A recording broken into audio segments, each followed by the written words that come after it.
என் அன்பு குழந்தையே, நீண்ட நாட்களாக நீ கேட்க நினைத்த ஒரு மகிழ்ச்சியான செய்தியை கேட்பாய். உன் வீட்டில் சிறப்பான கொண்டாட்டங்கள் நடக்கும். இதற்காக நீ பல வருடங்களாக பிரார்த்தனை செய்து கொண்டு இருந்தாய். செல்வம் என்பது உன் தர்மத்தை கடைபிடிக்க உதவும் ஒரு பொருள். இதை நீ நன்றாக புரிந்து கொள். இதைத்தான் நான் உனக்கு கற்றுக் கொடுத்திருக்கிறேன். உன்னிடம் இருக்கும் வசதி, பணம், செல்வம், பொருள், பணம் உனக்காக மட்டும் பயன்படுத்தாதே, மற்றவர்களுக்கும் உதவ பழகு.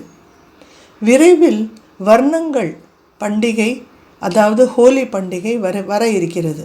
உன் குடும்பத்தினர் உடனும் மற்றும் உன் நண்பர்களுடனும் நீ ஹோலி பண்டிகையை சந்தோஷமாக கொண்டாடு. ஆனால் ஆபத்தான ரசாயன பொருட்களில் அவற்றிலிருந்து விலகி இரு. தண்ணீரை வீணா செலவழிக்காத.